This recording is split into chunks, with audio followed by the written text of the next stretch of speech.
What if I told you that your financial success has almost nothing to do with how smart you are about money and everything to do with how you behave with money?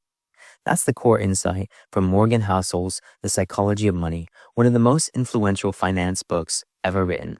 In the next 8 minutes, I'll break down the most powerful lessons from this book that could completely change how you think about wealth.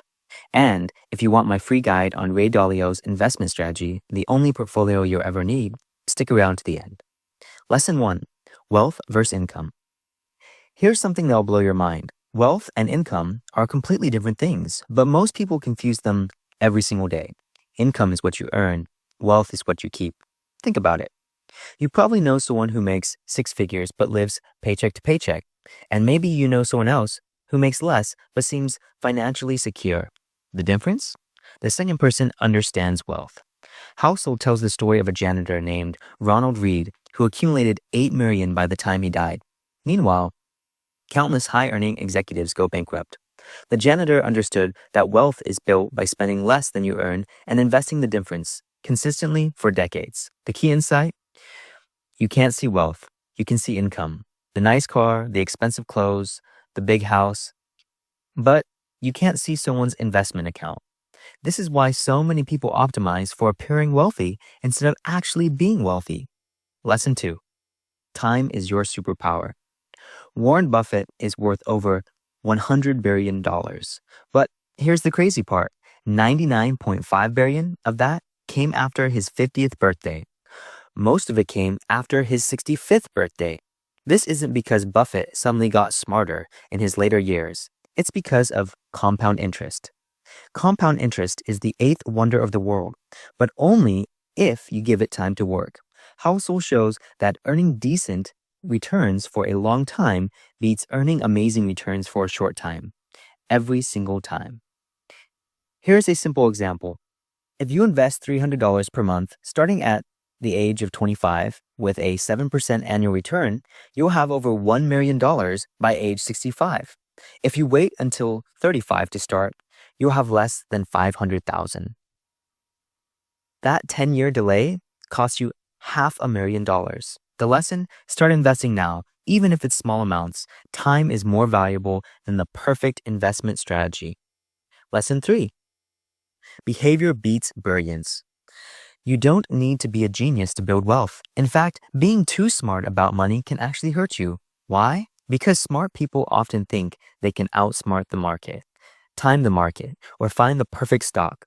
Housel argues that financial success is more about controlling your emotions than controlling market timing. The people who get rich are usually the ones who can sit still, ignore the noise, and stick to simple strategies for decades. Look at the data. The average investor earns about 3% per year, while the stock market averages 10%. Why the gap? Because people buy high when they're excited and sell low when they're scared. They let emotions drive their decisions instead of sticking to a plan.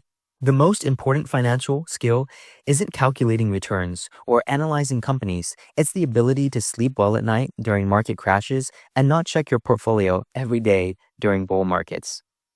Lesson 4. Room for error. Here's one of Housel's most practical insights. Always assume you're wrong about your financial future and plan accordingly. This isn't pessimism, it's survival. Life is unpredictable. You might lose your job, get sick, or face unexpected expenses. Your investments might perform worse than expected. Your career might not go as planned. The solution isn't to predict these things perfectly. It's to build room for error into your financial plan. This means having an emergency fund, even if you have stable income. It means saving more than the minimum for retirement. It means not borrowing up to your maximum qualification for a house. Housel calls this margin of safety, the most unappreciated force in finance. It's what lets you sleep at night and stay invested during tough times. The goal isn't to maximize returns. It's to maximize the probability that you'll be financially okay no matter what happens. Lesson 5. Enough.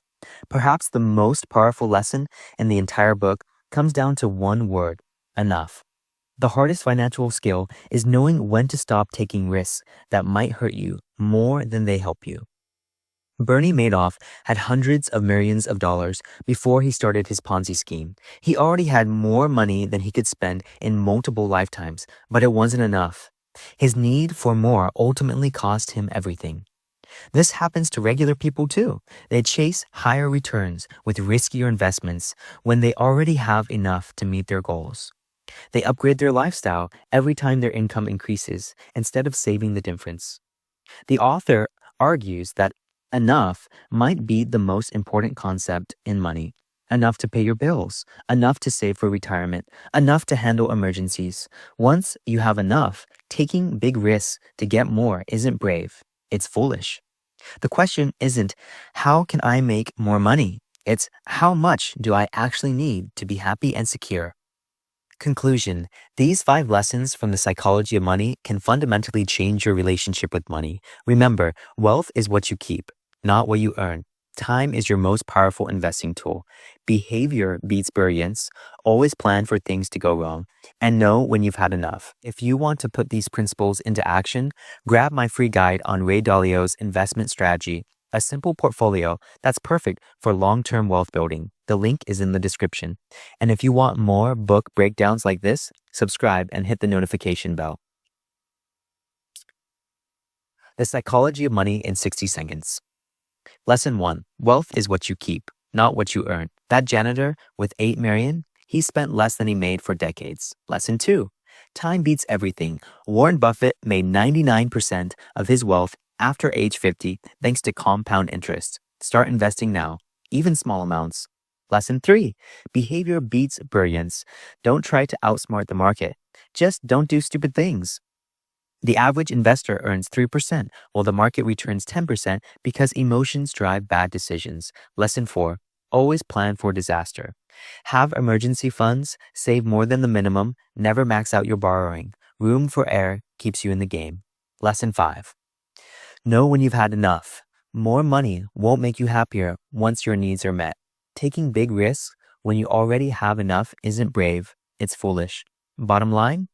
Building wealth is simple, but not easy. Spend less than you earn, invest the difference in index funds, wait 30 years. Psychology, not math, determines your success. I really enjoyed putting together this book review and going over the main lessons that were important to me. Drop down in the comments what you learned and what you thought was most valuable from this book if you read it. If you also would like to buy this book and read the full thing for yourself, there's an Amazon affiliate link in my bio as well. All right, happy investing. Until next time, take care.